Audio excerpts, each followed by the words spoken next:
Ocho sampo pa kyu trashi pa tuche tempe trinle yarngoda pelge drolor zampe tse parche palden lame shabla solvade Omo a guru vajra dara suma timo nisha sane karm Uta varda nyeshri bad varsa manya sarva siddhi hum hum Oma guru vajra dara suma timo nisha sane karm Uta varda nyeshri bad varsa manya sarva siddhi hum Om Guru Vajradhara Suma Timo Nishasane Kar Uta Vardanya Shri Bhadra Varsa Manya Sarva Siddhi Hum Om Guru Vajradhara Suma Timo Nishasane Kar Uta Vardanya Shri Bhadra Varsa Manya Sarva Siddhi Hum Om Guru Vajradhar Suma Timo Nishasane Kar Uta Vardanya Shri Bhadra Varsa Manya Sarva Siddhi Hum Om Guru Vajradhar Suma Timo Nishasane Karma Uta Vardanya Shri Bhadra Varsa Manya Sarva Siddhi Hum Om Guru Vajradhar Timo Nishasane Kar Uta Vardanya Shri Bhadra Varsa Manya Sarva Siddhi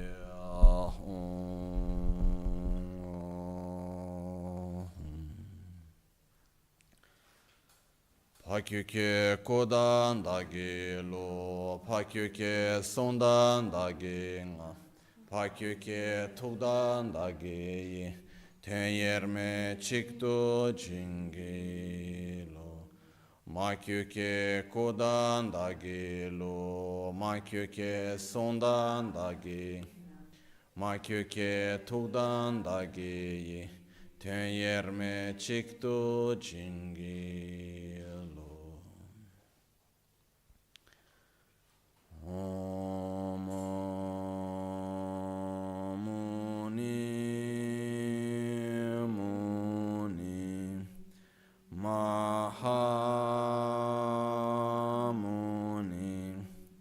Shakya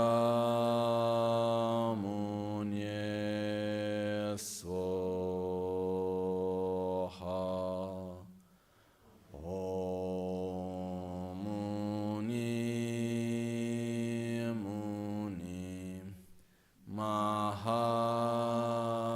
Mahamuni Shakya Muni Swaha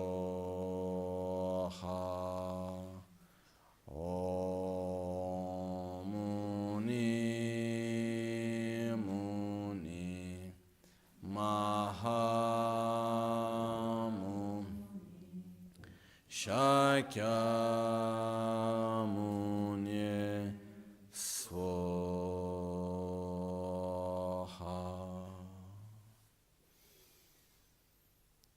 Sangye Chedan Soge Chanam La Chancho Pardo Dani Kyapsu Chi Dagi Jinso Gibe Sonamgi Drola Pinchire Sangye Druparasho Sangye Chedan Sogi Chonamla Chancho Pardo Dani Kyapsuchi Dagi Jinso Gibe Sonamgi Drola Pinchire Sangye Druparasho Sangye Chedan Sogi Chonamla Chancho Pardo Dani Kyapsuchi Dagi Jinso Gibe Sonamgi Drola Pinchire Sangye Druparisho in the Buddha, Dharma and Sangha, I take refuge until enlightenment. Through the practice of generosity and the other perfections, may I attain Buddhahood for the benefit of all sentient. Okay. Yesterday, as we were going through this text of Lama Tsongkhapa and Panchen, Losang, Chokyi, Gyaltsen, on the questions and the answers, I was afterwards reflecting a little bit upon it. And what happens is that every point that Lama Tsongkhapa is bringing and Panchen Rinpoche is making it more clear, actually each one of them is something that we need to dedicate quite a long time of reflection and meditation upon. None of them are just something, okay, I understood, let's go to the next step. Okay? They're all things that actually really to function, we need to reflect deeply, we need to meditate on it, we need to apply it into our own mental continuum. And this takes time. Okay? So, it's like when Paponka Rinpoche was actually receiving teachings on all these subjects from one of his gurus, he was actually making a retreat at the same time. So every time he would receive a teaching, for example, yesterday we were talking about the importance of understanding and meditating on the all-pervasive suffering. Then what would be the right thing? Then we need to stop any other thing and just meditate on that until we have a direct experience. Until at least we have an insight, until at least minimum we need to have an insight about it. Then it's not anymore just repeating something that we have listened. We have made it our own understanding. This is something which is very important, actually. Otherwise, it's just like reading nice words, reflecting upon them. Okay, wonderful, beautiful. We are planting seeds in our mental continuum. This is so beautiful, so nice. But still, what we really want is to change ourselves. What we really want is to change our mind. So based on that, we really need to, as we go through this text, to reflect upon the points. And afterwards, we need to, meditate on it. We need to try to apply it in our life. So like yesterday, one of the most important things that we went through yesterday is the fact that in order for us to develop true renunciation, which means a true wish to be free from samsara, we need to understand what is samsara. And in order to understand that, we need to understand better what is suffering. And from suffering, there is a third type of suffering, which is the all-pervasive suffering. That is basically the state of mind and body being polluted, being contaminated by mental defilements and karma. So to understand this is actually something so special, because when we understand it, we can have really the clearness that is possible to be free from samsara. Because we understand what is samsara. We understand better what is suffering, where it is coming from. We have it more clear within us. But we need to reflect upon it again and again and again and again and again and again. And slowly, slowly it will become integrated to our mind. So what we are doing these days is we don't have the time and the conditions now to go at each point and meditate together for days and remain only at that point for days or weeks. We don't have that possibility right now. It's not like when Paponka Rinpoche received these teachings on Lamrim. He would receive the teachings, then he would go back to meditate.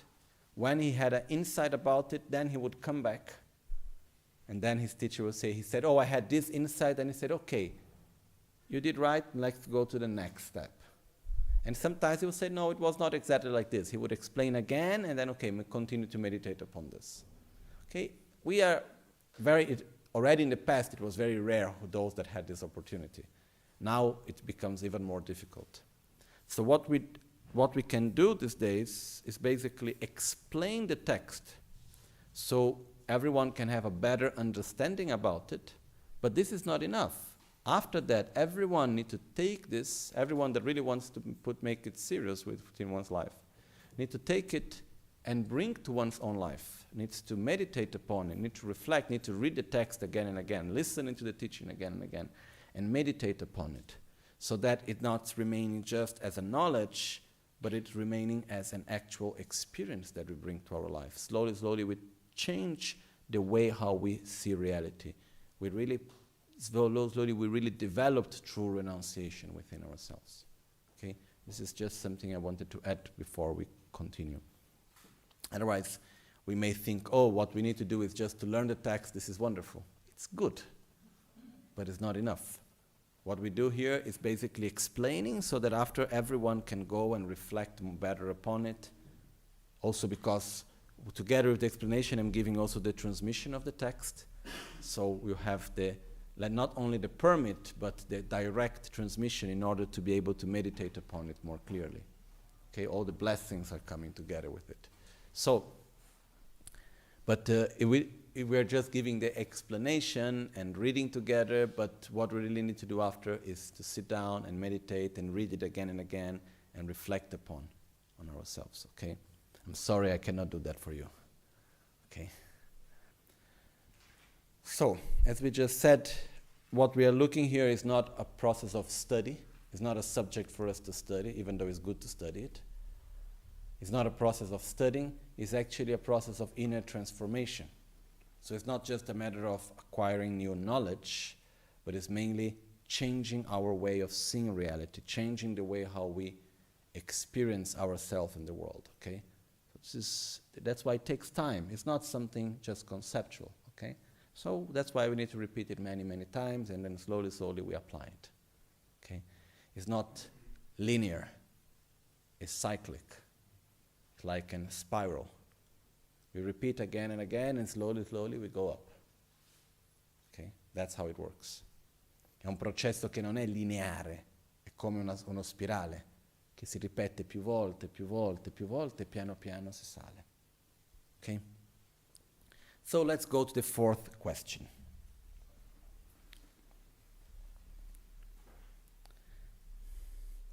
Telayang, nguntu, rangre nam korwa dir, Kierwar chebe gyu tsowo, ngu shi tartupa, ranshik ngu sing gobe, te tabu, gyawe somba te kain. Dir charwa ngu masina, di jombe nyembo kain dan jomlo jidar che charwa, yang ngu mi simbar, pyo tso tsamle mi ontes. Perna, dra ngu ma simbar ma dremba shino.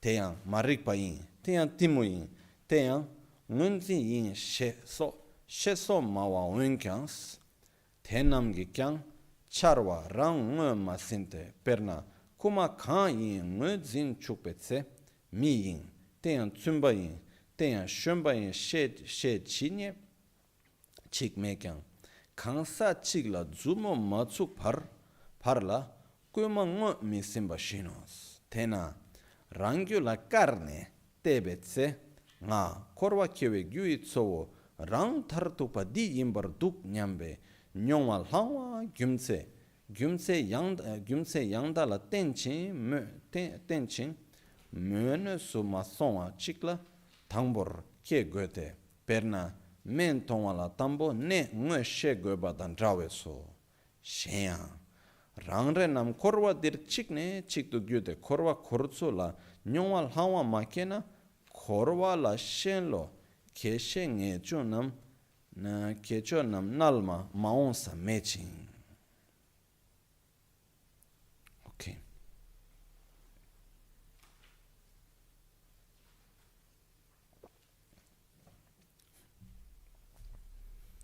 The question is, however, first of all, we should identify the main cause, the real and absolute cause that make us be reborn in this samsara.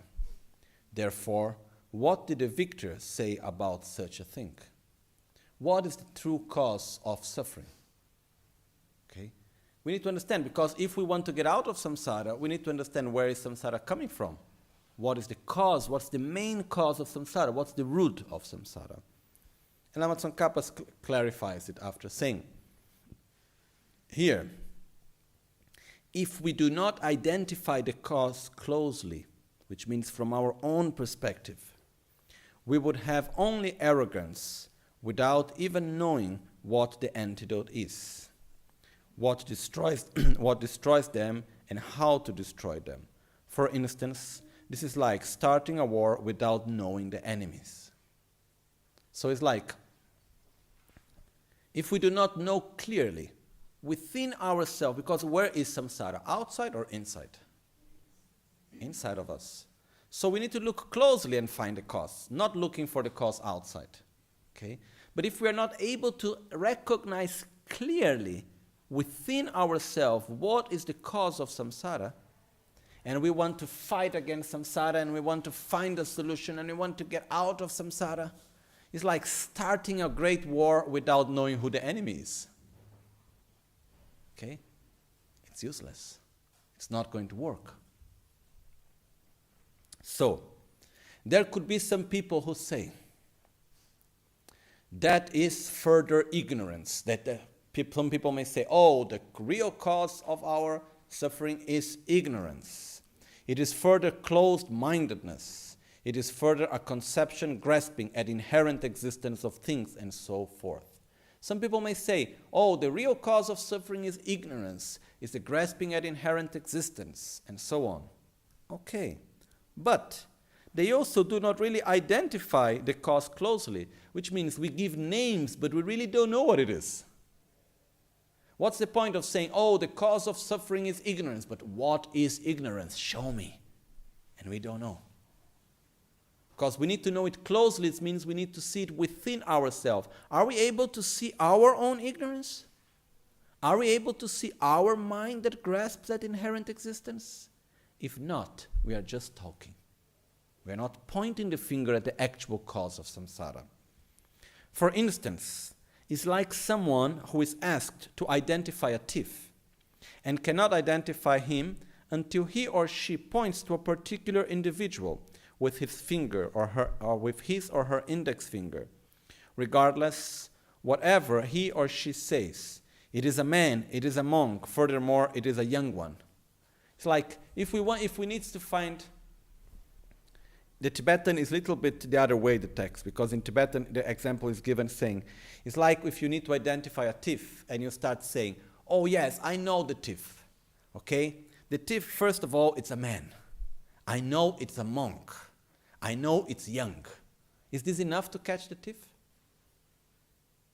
Until the moment that I cannot point my finger to a specific person and say, you are the one, I'm not able to catch him.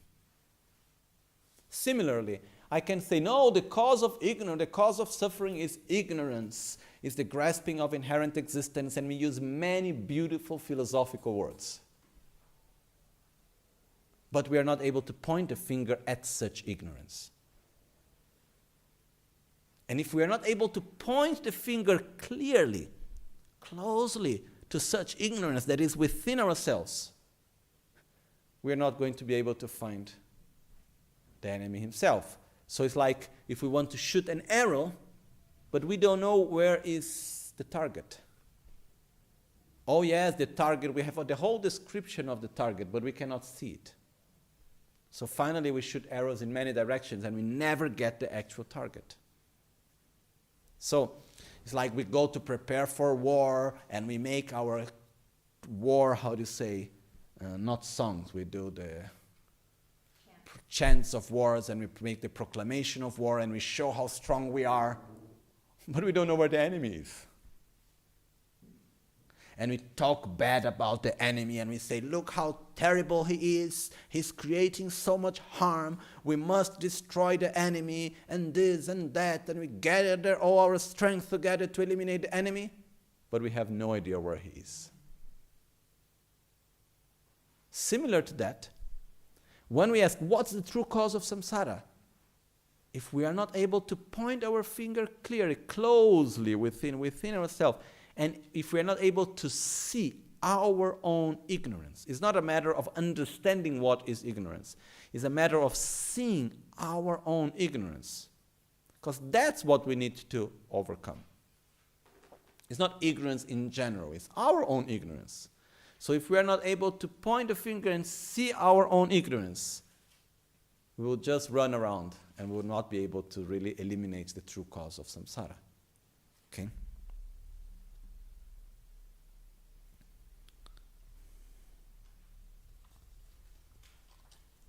So Lama Tsongkhapa continues saying, thus, when applying this analysis upon one's own continuum and looking at ourselves, we rely upon a correct reason, vivid experience in oneself thinking.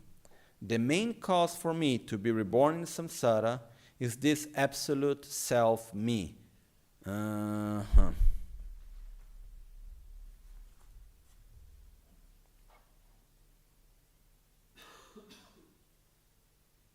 Te arrangio la carne te betse ngar korwa kewe gyuit sowo rang tar tukpa di yimbar du nyambe nyongwa lawa gyumtse kangla tenchi me nösu ma sonwa chik tangbor gegode. So what's the right way of doing? Then when applying the analysis upon one's own mental continuum and looking within ourselves, we rely upon a correct reason, a vivid experience in oneself thinking. The main cause for me to be reborn in samsara, to be in the cycle of suffering, is to see myself in an absolute way, is to see myself as being inherently, as existing independently of everything else. And it is first necessary to generate such a conviction in ourselves in a way that does not become just a belief or thought. It's not just, I believe that the cause of suffering is ignorance, is the grasping at inherent existence. It's not that. I must see my own grasping at inherent existence. And I say, there you are. It's like, for example, have we ever experienced anger? I believe so. When we say anger generates suffering, are we able to point the finger to our own anger? I would say yes. It's much easier, no? Can we remember about our anger? Can we think about our own anger? Can we observe it? And can we look inside our anger and say, that's what generates me suffering. I don't need that. We're able to do that, right? So the antidote against anger will work in the moment that we look towards our own anger, not anger as a concept. Similar to that, when we talk about eliminating ignorance, we must see ignorance, which is more difficult than anger. But when we are able to see our own ignorance, then we can apply the antidote on it. Otherwise, we just talk about the concept of ignorance and not the actual ignorance. Okay? For instance, it is similar to the case where the sickness needs to be identified first in order to prescribe the medicine. If we need to get cured from a sickness, first we need to identify the sickness. It's like, I can say, okay, I have a sickness, and we can tell the many beautiful names of what the sickness is and all the explanations. But if I'm not able to identify in myself where is the sickness, how can I apply the medicine? Furthermore, there will be no way for us to reverse our attachment to samsara, to have a real sadness about it. Sadness, it means a real wish, like, how to say, I don't like this anymore. I really want to give up samsara. But samsara is not this world. It's not disgust somehow. But it's not like this world. When we talk about samsara, we should remember it's not planet Earth. That's not samsara. It's not our family, our job. That's not samsara. Samsara is our inner cycle of mental defilements, actions, and results of suffering. That's what is samsara.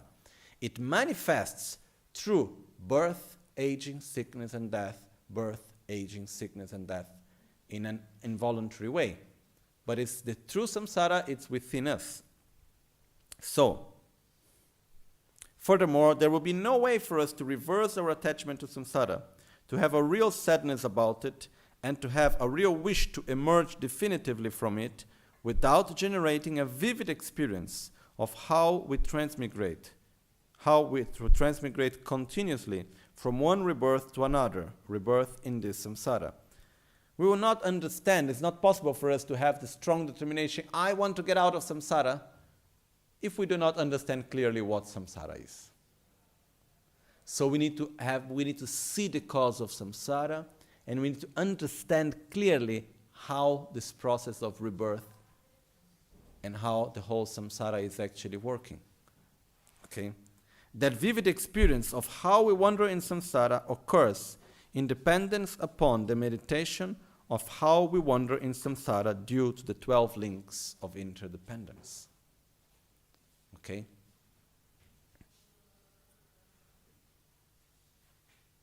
The 12 links is something, it will take like 2 days to explain well the whole 12 links, but we will let's see how we can go through it today, okay?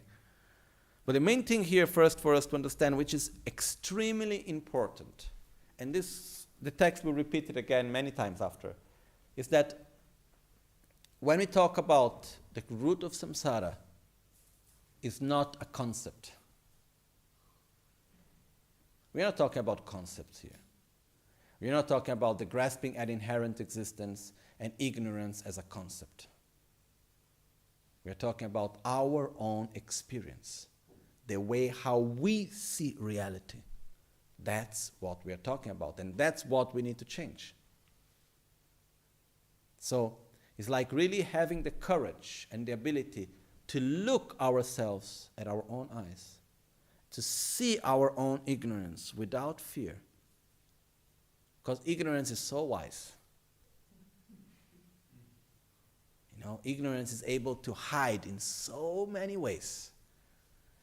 You know, when you try to catch it, it slips away so easily. So we must be able to take it and hold it so it doesn't move so much, and then we can look at it clearly. Then we say, oh, there you are. Once we catch it, it's very easy to catch it again. Much more easy. But we must be able to see our own ignorance. Okay? So this is the first point here. Go to Italian, then we come back to this point. Bene. Prossima domanda. My difficulty with this text is really not to go into too much details on each point, because here we could stay a long time at each point because they're so beautiful and important. So, this part of the text, this question, we have 2 points here. One point is, what is the main cause of samsara? Without understanding what is the main cause of samsara, we will not be able to get out of it. First, we need to understand what is the main cause of samsara so we can gather all our forces to go against. This is like the example that was given. In order to go for war, we need to understand who is the enemy. Even because there is a danger that we go for war and then in the middle of the way, we understand better who is the enemy, and then we see that we are not really prepared in the right way, or maybe we are going in the wrong direction, or we don't have enough the strength to deal with it. So we need to go back and regain our strength again. So, to understand clear within us what is the main cause of samsara, that is ignorance, it's very important, first thing. Second point, which is directly connected, is in order to develop the vivid experience that I want to get out of samsara, in order to develop what is called renunciation, which is to renounce suffering and the causes of suffering, to develop this definitive emergence, which is the definitive need, I must get out of samsara, to develop truly deeply within us, to be able to overcome, as the text puts so clearly, no?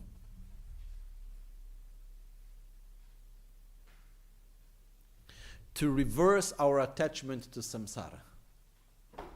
We have attachment to this life, we have attachment to many, many aspects of samsara.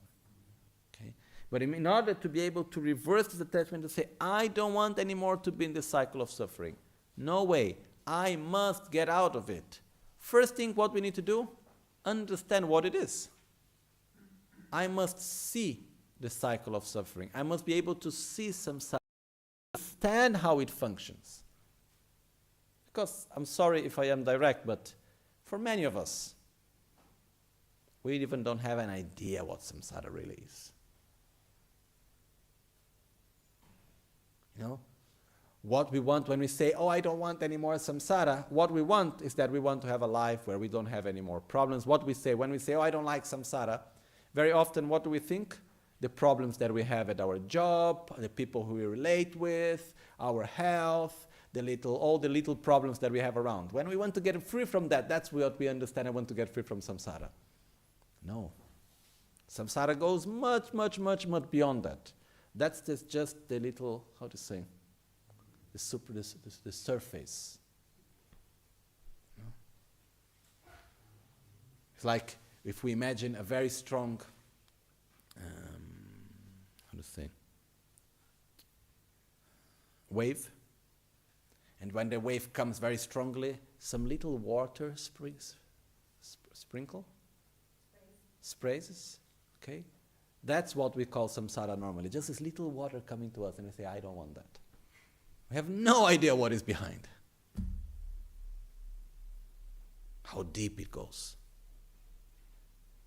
So in order for us really to get out of samsara, because otherwise normally when we say I want to get liberation, what do we want? We want to have no problems in our job, we want to have no problems in our family, we want to be happy with everyone around us, we want the world to be as we want it to be. That's what we want. We want to look beautiful and attractive and to have many pleasures and to have no problems materially and to do and to have everything that we want to do and to have. We want the world just to be as we want it to be. That's what we want. I'm sorry to say like this. But that's what we want. Which is not getting out of samsara. Getting out of samsara, true liberation, is something else. Okay? It's not because we are Westerners or whatever. Otherwise Lama Tsongkhapa would not put this in this way. So in order really to get out of samsara, really to put the energy in the right direction, we must understand what is samsara. And in order to understand that, we must have a vivid experience of how we wander with birth, aging, sickness, death, birth, aging, sickness, and death. It's true that samsara is within us, but how does it manifest? In a process of birth and rebirth, in a way that we unwilling birth and rebirth. We have no freedom. We have no choice when to die. We have no choice if to be reborn or not to be reborn. We do that in a totally involuntary way. So how does that happen? This is the main point here also, that we need to understand it. Okay? And as we see here, there are two questions. Okay? One is, how is the 12 links of interdependence functioning? And the other one is, what is the main cause of samsara? Okay? But the questions here, actually the original text doesn't have numbers. We added the numbers as the translation was done in order to help us after. But many questions, they actually somehow, they overlap each other. They are connected to each other, okay? So that's why also sometimes the answers from Panchen, Losang, Gyaltsen, as we will go further with the text, is not precisely like one question A, answer A, question B, answer B. It's not that precise because the text overlaps itself, okay? But we make it quite clear actually, okay? So we now go to the answer of Panchen, Losang, Gyaltsen. 1 minute. And actually the 12 links of interdependence is something that is very important to understand. I gave these teachings many times in an extensive way. To explain the 12 links in a clear way, it takes at least 2 days. Okay, so I will try today just to go over it without going too much into details, but still trying to make it clear for all of us. So, the root of our rebirth, go for the Tibetan first. Korwar kiewet sawani Luchen kungi rangyogi ngada ngai war mikne tokpe takza mayimba teme drubar zimbayi danzin lenke namni te nyomon chengi marik pao detar gyalwe yumle kyang ngada ngair zimbayi luchen korwar korshe sung tongni dunchu pale gyudan kenle kengonam Yangda ni to tokpa kang, teni tempe marik sung, tele yanla chung. Sheda rinchen tenwan le. Chi si pungbur zin pa te si tela ngar zin na yang le te le kyang ni kewa yin. Shedan dawe shapki kyang. Nyomon kyo na malu pa jiktsa ta le jung she sung. Dang zin nigi mikba la kebar kyang zingdan dak mitun mechir sitsa ni su talwe kyon dan dral.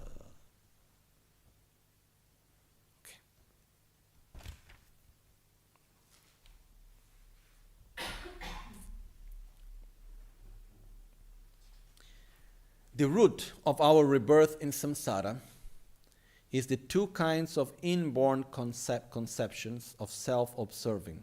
When you talk about an inborn, it means something that is spontaneous within ourselves.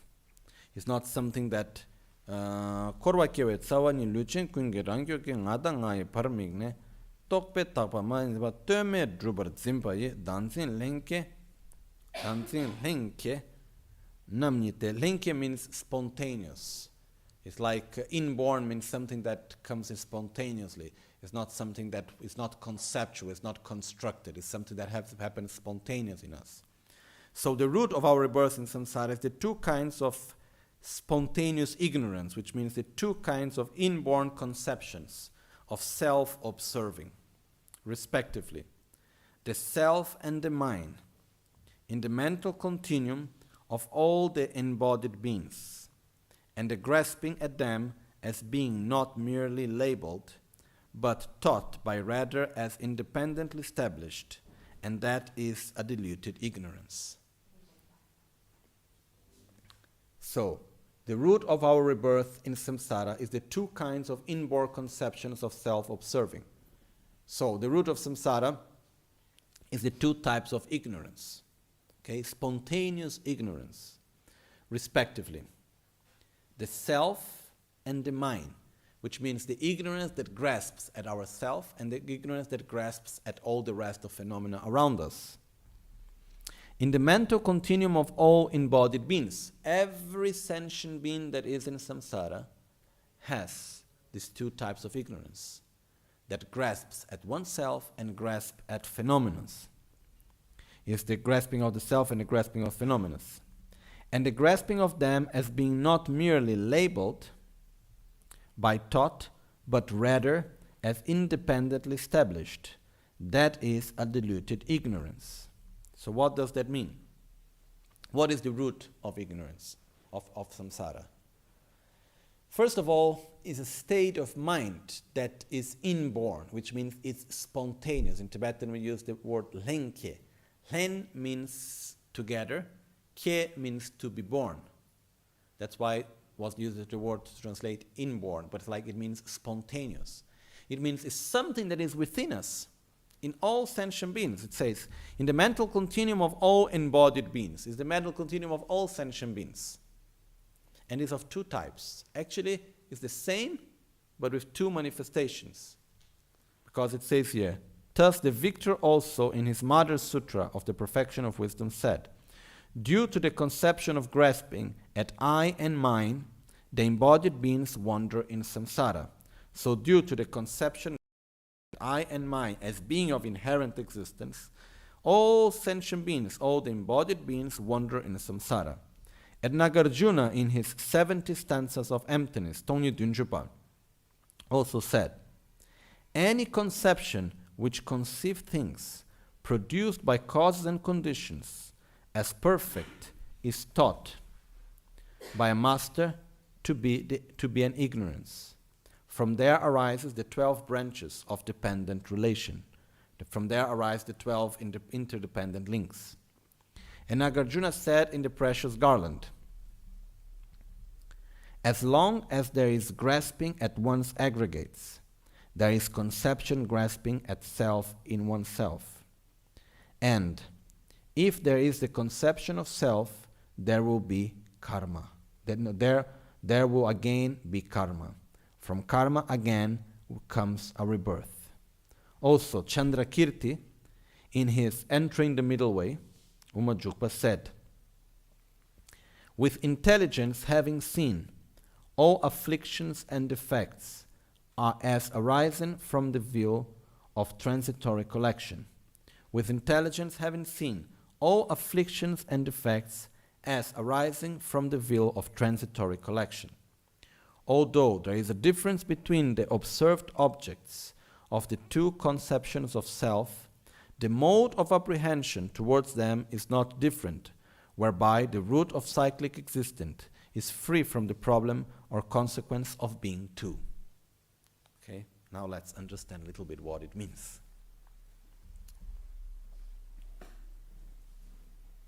We need to understand first the first verse, and then the rest comes out quite spontaneously.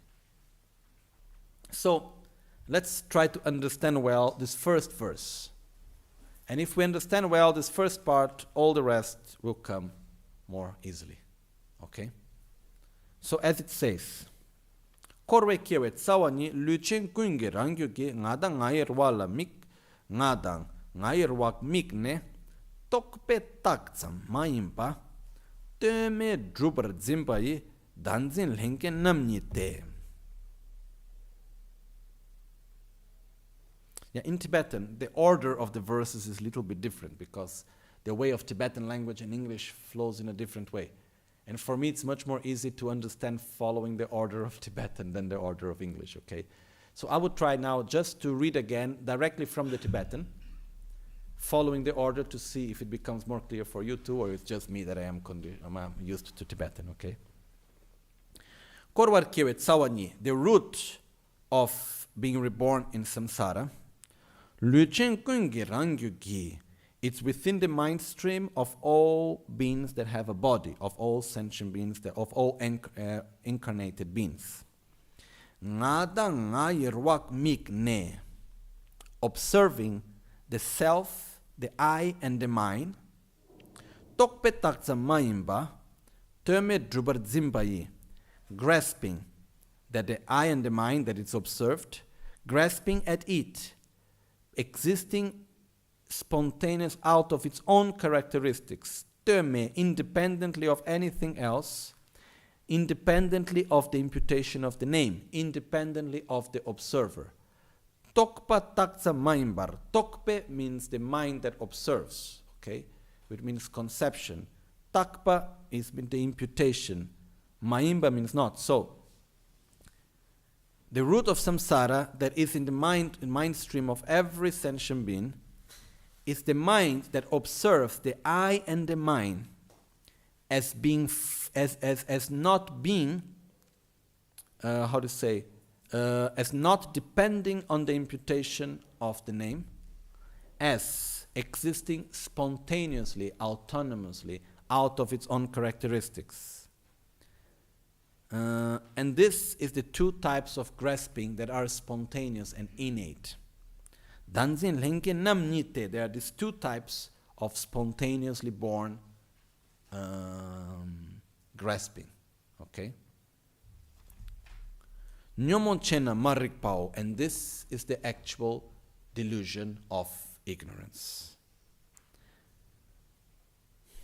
Okay. So let's understand this verse. Okay?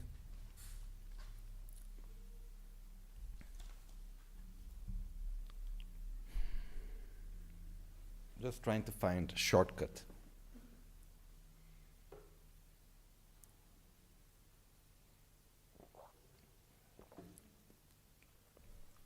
I will go a little bit more superficially, so maybe it helps us, especially for those that are in the beginning.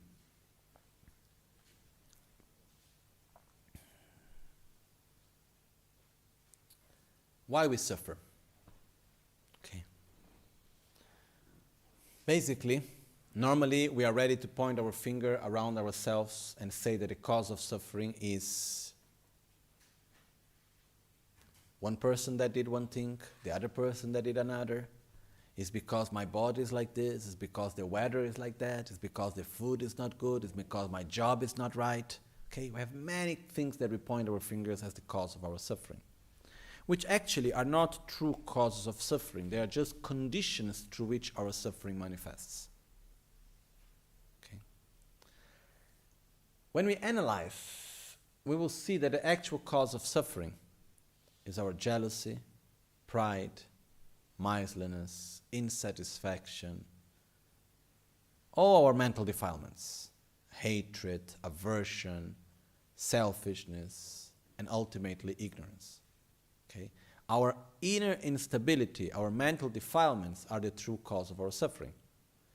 We can see that by observing that when actually we are able to make everything around us looks fine, what happened? Things go bad again. When we solve one problem, what happens? Another problem comes. And it doesn't matter, in what type of external conditions we live. Finally, for me, it's quite interesting in a way because I am able to have relations and know people from all different types of experience, like lifestyles. From people very simple and very poor, to people extremely rich, to people that are very simple mind, to people that are very intelligent and intellectual. All types of very religious, not religious at all types of people. And finally, everyone suffers in the same way. If we go to see the poor guy or the rich guy, the true problems are the same. It's because there is insatisfaction, it's because one person did this, and then there is jealousy, and then there is envy. It's all there. Okay? Some people say to me, it's because the rich doesn't know how to be rich. If I had his money, I would be happy. I'm sorry to take away your illusion, but it's not like that.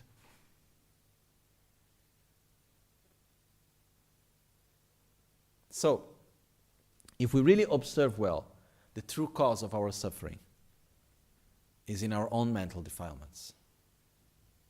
Where are these mental defilements coming from? They are coming from selfishness, coming from the grasping at the I and the my. It's coming from this obsession with self-gratification of the I and the mind.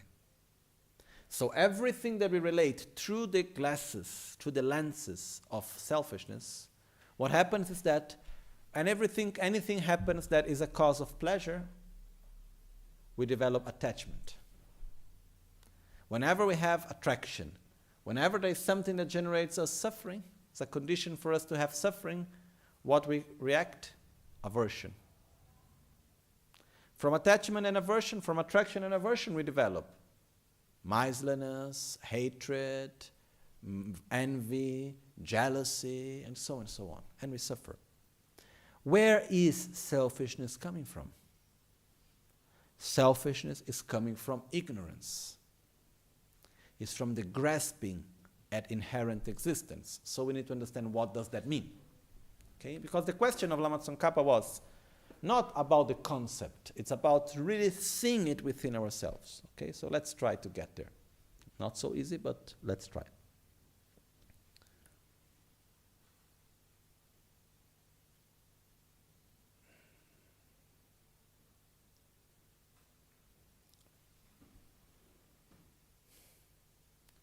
When we look at an image, okay? Any image. For example, the image behind us there, okay? The Buddha, of Peace Buddha. I always remember one time I was in the Kumpe Lama in Milan. This painting was there. And then one girl from a school, I was giving some Dharma talk to children from school. They were around 5, 6 years old. And then there was this girl. She looked at the image of Buddha and she said, "Who is that woman with a blue helmet?" Okay? So, looking at the image, was she wrong? I would not say so. Okay? According to our Western culture, the way how Buddha is dressed is more like a female dress. Yes. The hair of Buddha, does it look like a blue helmet? Yes, it does, somehow. So we cannot say that the girl is wrong. Because actually, when we look to the image, any image, okay, what appears to our eyes as we are looking to each other? Huh? The only thing that appears to our eyes is forms, shapes, and colors. When we listen to sound, when we listen to someone speaking, what appears to our ears? Sounds, not words. Okay. What happened? To the colors and shapes, we attribute meaning.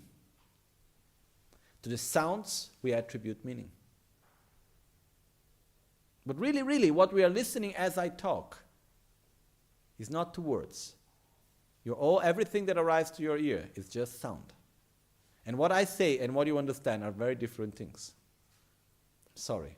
Not because it's me and you. Even when you say and I listen, it's different things. That's normal for everyone.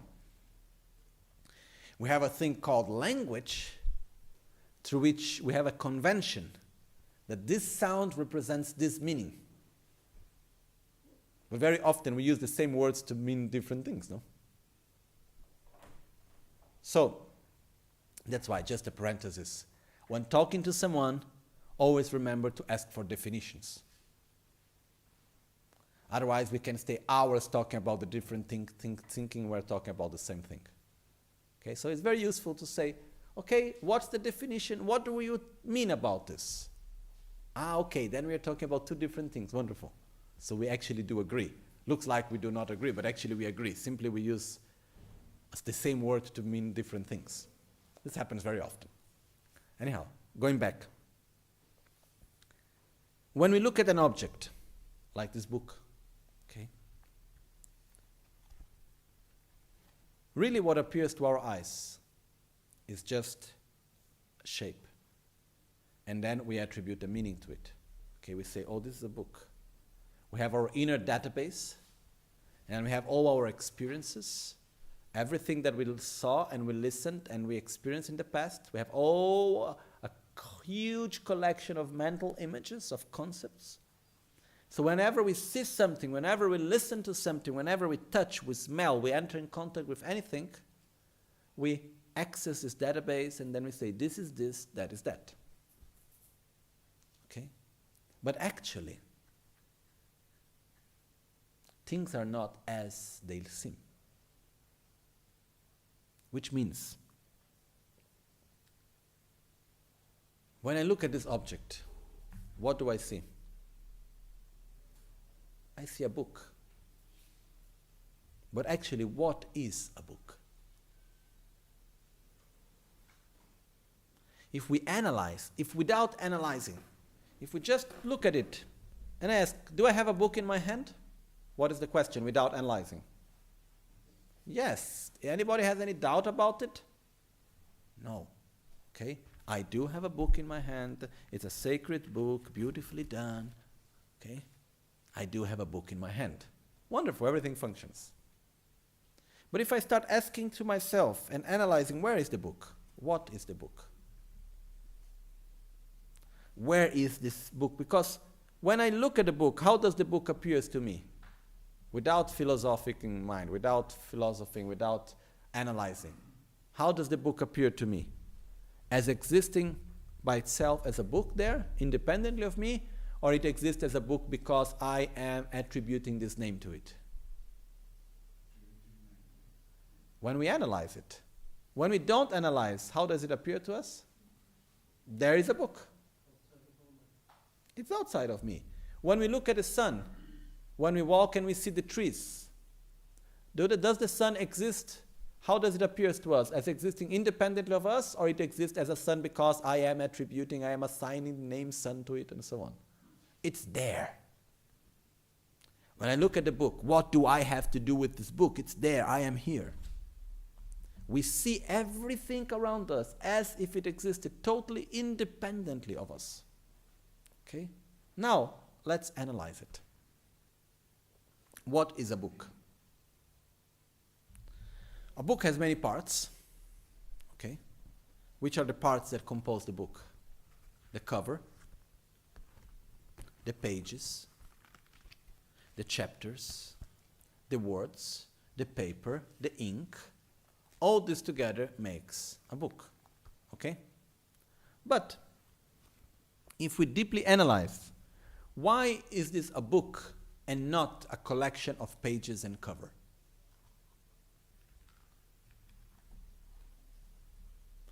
When I look at a painting, why is the image of Buddha and not a collection of colors and lines? What makes this a book is the name book, nothing else. So finally, what is a book? A book is nothing more, nothing less than the name book. The name means a concept. When we talk about a name, it means characteristics and functions that we assign, we attribute to a collection of parts. What are the collection of parts of the book? Pages and cover. Let's make it simple, okay? So what is a book? A book is nothing more, nothing less than the concept book, which brings within itself characteristics and functions assigned to a unit, to a union of, to an assembly, to a union of parts. Then I take a page, which is a part of the book. What is a page? A page is nothing more, nothing less than the name page, which is characteristics and functions attributed to a collection of parts. What are the parts of the page? The top, the bottom, the front, the back, the paper, the ink. Then I go to a little letter, and I take here the letter B, the first letter in the page 17. Okay? And I take the letter B. What is the letter B? It's nothing more, nothing less than a concept, which means characteristics and functions attributed to a straight line with a belly, which is the parts. So it's a union of parts to which we attribute a function. Then I take the parts of the bee. I have the straight line and the belly. What are they? Nothing more, nothing less than a name, straight line, attributed to a union of parts. And like this we can go on and on and on and on. There is nothing that exists independently of the attribution of the name. Nothing exists by itself just as it is. What am I? Me here, so-called Lama Michel. What am I? I am nothing more, nothing less than characteristics and functions attributed to a union of parts. What are the parts? Body and mind. Okay? So when I say me, how do we appear to ourselves? As existing as a union of body and of parts to which we attribute a name? Or we exist as something solid? I am here, and I exist independently of everything else. That's how we see ourselves. Okay? So, in the moment that we grasp at ourselves, at being independent of our own parts, for example, we have the tendency to say my body and my mind, right? Do we have a body? What would be the natural answer? Yes, I do. Do you have a mind? What would be the natural answer? Yes, I do have a mind. So, we have body and mind, right? Who is the owner of this body and mind? Because if I have a body, someone must be owning the body, right? If I have a mind, someone must be owning this mind. So where is the self that owns the body and that owns the mind? That exists independently of body and mind? Can we find it? No. The self exists, but the self does not exist independently of body and mind. The self does not exist independently of the identity, which is the name, which are characteristics and functions that we attribute to the parts, which are body and mind. So we are nothing more, nothing less than a name, I, attributed to a collection of parts, which is body and mind, so-called aggregates. Okay? In the moment that we see ourselves as existing independently of everything and we believe in it, we grasp at it. When we look at reality around us, which is the I and the mind, when we look at the mind, everything that we see around us, how does it appear to us? As being interdependent or as existing by its own self? In other words, how does reality appear to us? As being objective or subjective? Objective. Actually, reality, when we analyze, reality is objective or is subjective? Subjective. So, in other words, what is our ignorance? Is seeing reality as being objective when actually it is subjective. Is not being able to see that reality is subjective, that reality is interdependent, that it depends on the observer, that everything is connected. Not being able to see that, that's our ignorance. Okay? So we go back to the text, and now it will be a little bit easier. The root of samsara, the root of our rebirth in samsara is the two kinds of inborn conception of self-observing, which means we have here the two kinds of inborn conception of self-observing. We have two types of spontaneously perception of reality, which are respectively the self and the mind, which is I and mind. We have two types of conceptions, the one that perceives the self and the one that perceives phenomenon around us. Okay? In which way they function? In the mental continuum of all embodied beings. And these two conceptions, as the root of samsara, they are in the mind of every sentient being, in the deep state of the mind, in the mental continuum. And how do they function?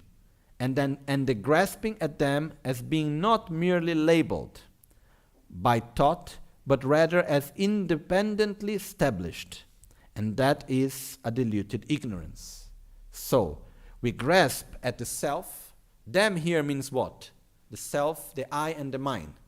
We grasp at ourself and at phenomenon around us as not being merely labeled. What means not being merely labeled? Not existing just as an imputation of the name, just as a concept that we attribute, characteristics and functions that we attribute to a union of parts. It's like if we take anything really, no? Let's take, for instance, we take this booklet, okay? We go to the first page. There's the title written in Tibetan. We look at it. It's written, Triwa Laksan Rapkar Thang. Okay, in the first line, Trine Losang Shebe Drayan Shukso. Okay? When we look at it, for those that don't know Tibetan, you look at the first drawing. What is that? This little thing looks like a little, I don't know what, like a wave or something. What is that? Just lines. We are able to see the parts, but we are not able to put it together as something. In Tibetan, this is the letter that is used in the beginning of a text. Okay? But if we go to the next one, and then we see, after the two straight lines, we have one which is the Tarada Tragegutri. Okay, so we have one straight line, it goes down, then it goes down again, then it has another thing below, and then on top there is a little turn going on top of it. Anyhow, if we don't know Tibetan and we look to it, what do we see? Lines. That's all. We can only see the parts. We cannot say this is representing the sound tri, which means question. Can we see the word question here? Triwa? No. Why? Even though we see the parts, we are not able to assign to these parts characteristics and values and functions that represents the word question for us. Okay, so the parts are there. And we are able to see the line, the straight line, and so on. But we are not able to assign a value to it that actually represents the meaning of question. Okay? So, we can see very often many parts, but we are not able to give the correct value to them. So we're not able really to understand its meaning. Okay? Huh? We do give some value. We say, I don't know what that strange shape means. We do give some value. We do attribute something to it. It's not non-existent. It's there. But we just see like a bunch of lines put together, maybe. So we say, okay, that's a Tibetan text, but we just see like a bunch of lines. It's when I was trying to teach English to the monks in Tibet. They look at our alphabet and they just see a bunch of lines. They have no idea. It was quite difficult to teach English to them, huh? Because then you fit the first letter, A. Why A should have the sound of A, and you say A. Okay? It's quite difficult. Like, so, and I would go and trying to make them understand that that shapes mean this sound. It was quite difficult to take the concept of A and explain to them. And B and C, it was not so simple really. I think it's more difficult for them to learn this than us learning Tibetan somehow. I don't know why. But it's not so easy. Huh? We think Tibetan is so difficult. That's not true. Why E makes the sound of E. And I is E. And O is O. I don't know. It's a bit strange English, okay? Anyhow, this is my problem. But the point, when I was trying to explain to them, it was quite difficult. The point that I want to reach is, whenever we see anything, whenever we experience anything, truly what appears to us is all the different parts to which we assign a meaning. We attribute a value to it. Okay? But it's a different value that we attribute. We can attribute in different ways. What makes an attribution, a perception, correct or wrong? The fact that the union of the parts are or not able to fulfill the functions and the characteristics that we are assigning to it. If I take this and I say, this is a holy text to guide me on the path to enlightenment, it's a correct perception. Why? Because it can fulfill these functions. If I look and I said, oh, that's a bunch of paper which is good for me to put on fire on winter time, can it fulfill these functions? Yes. If I say, oh, I was looking for some paper when I can draw something on top of letters, can it fulfill these functions? Yes. I can give thousands of different functions that it can fulfill. But if I say it's a nice sandwich, and I deeply believe that it's a sandwich, still it's not going to be a sandwich. Why? Because it cannot fulfill the functions and the characteristics of a sandwich. So, wrong perception does exist. So the root of samsara is the grasping at inherent existence of self and phenomenon. Inherent existence means the grasping at existence as being something solid, independently established.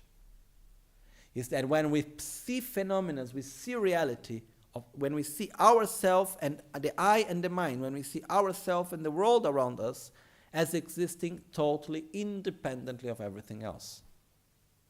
That's the root of our ignorance. So what we need to do is we need to actually observe, how do I perceive reality? When I see someone, when I think about myself, do I appear to be as being interdependent or as being inherently existing? When I look at you, when I listen to your words, when I feel their touch, when I see the sky, when I see the stars, when I see the moon, how does everything appear to me? As being inherently existing? As the text says here, as being independently established? Or everything appears to me in a perfect interdependence? No, we live in a total duality, where we see the object and the observer as two separate things. We put no relation between everything. But this is so ignorant. Even from the very simple fact. For example, we look at these flowers, okay? We are in the same room, It's the same flowers. Are we looking, without analyzing, are we seeing the same flower? Yes. Now, the perception of the flower only comes out of what is called contact. Contact is the union of three things: object of perception, sensory power, and sensory consciousness. So here we have the form of the flower, because what we see with our eyes is just the shape. So we have the form of the flower, which is one. We have our eyesight, which is two. And we have our eyesight consciousness, the third part, okay? When we these three gather together, I can say, I see. Then I give a name, flower. Now, the form that each one of us are seeing, is it the same? No. We are different distance, different sides, different perspectives, different light. So already the form is not the same. The object actually is not the same. Our eye consciousness, our eyesight, our physical eye, is it the same? I take out my glasses, already different, okay? So our eyes is different for each one of us. The eye consciousness, is it the same or is it different? It's different. The name that we give, is it the same, the functions and characteristics, or is it different? It's different. So finally, are we experiencing the same reality or not as we look to these flowers? No. But without analyzing, what would we say? Yes, we are looking at the same thing. Come on, here's the flowers, we can all touch it. But actually it's not like that. That's our ignorance. That's the root of our suffering. Okay? As I said before, to really understand this well, it takes years of reflection, of understanding. Now we are just going through it very, somehow superficially, but going to the point still. Okay? But what we need to do is we need to observe. First, we analyze what is inherent existence and how it's not right. Then we just let our mind to look at, for example, the flowers and see how it appears to us as being of inherent existence and how we grasp at it as being as inherent existence spontaneously. Then we come and we say, that's not true. That's when we find the enemy. The enemy is not the concept of inherent existence, it's our own deep grasping at inherent existence. That's why here it says an innate conception. It's something that is within ourselves. So that's what we need to see. That's what we need to recognize. Our own mind, deeply, spontaneously, not conceptually, grasping at inherent existence. Okay? Very few times, quite many times, people came to me saying that they do not speak English, they do not speak Italian, or they don't speak Portuguese, but when listening to the Dharma teachings, they were able to understand it. And I believe this is basically due to the blessings of the lineage, really. That it's possible for people to have this understanding. It's something that we read in the texts. Now, in the time of Buddha, Buddha would taught in the language of everyone. Would speak in one language and everyone will understand according to his own language. In a way, it's similar to that in the moment that I speak in English and people that don't speak English are able to understand it, or Italian or Portuguese and so on. This is really due to the fact that, first of all, the teaching is not only verbal, there is intention, there are many levels of communication, but also I believe that this is thanks to the blessings of the lineage. But just making a joke. People say they understood, but I never asked them what they understood really. No? So, somehow, yes, but even people that do speak the language, they say they understand and really we don't know what they understand somehow. Because when we have communication, one thing is the sound, another thing is what the value that we attribute to it. Okay, now I'll go back to Italian. I see. Now, one point I added in English was that one person one day asked me, okay, what is the right way of seeing this situation? It was a specific situation. And because I was explaining one point of view, the person was having another point of view, and the person said to me, oh, I am confused. What is the right way of seeing it? And I said, both of the ways are right. Because both the way how you see and the way how I see, the union of the parts can fulfill the function of both. The point here is not which way is right and which way is wrong. It's which way creates more sense, which way will create more harmony and less conflict, which way brings more benefit, which way creates a positive interdependence. There are many ways how we can relate to the same thing that are correct in the sense that the parts can fulfill that functions. Many ways. Okay? Just making an example. Our ceiling fell down. Just one example like this. I can see it as an object of anger. Someone did something wrong, or I can see there's something terrible that happened to us, what we will do now, blah, blah, blah, blah, blah, blah. Which is true. It can fulfill that functions. Or I can see as an opportunity to eliminate interferences and to accumulate more merit and to do it better than it was before. And to put the energies of everyone together and something positive. It can also fulfill that functions. The question is, which way I want to go to generate a positive interdependence or a negative interdependence? That's the main point related to that. Okay? So we can have many different ways how we can see the same phenomenon. The important thing is what type of relation we want to create. We want to see that phenomena in a way that generates anger, hatred, suffering, or we want to relate to that phenomena in a way that generates more harmony and peace and well-being. This is the choices that we have. Okay? So now let's do the dedication. When I talk about this subject, I get quite excited, so I don't see time passing by, okay? But we're already quite late.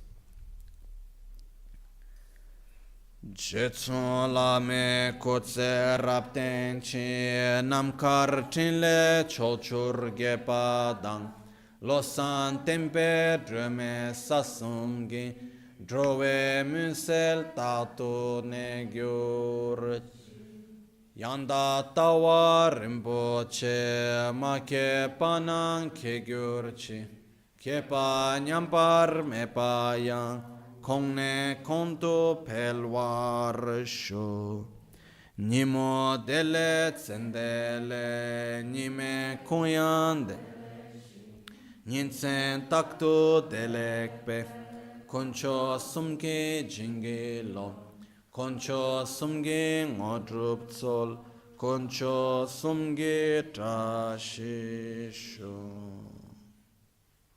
At dawn or dusk, at night or midday, may the three jewels grant us their blessings.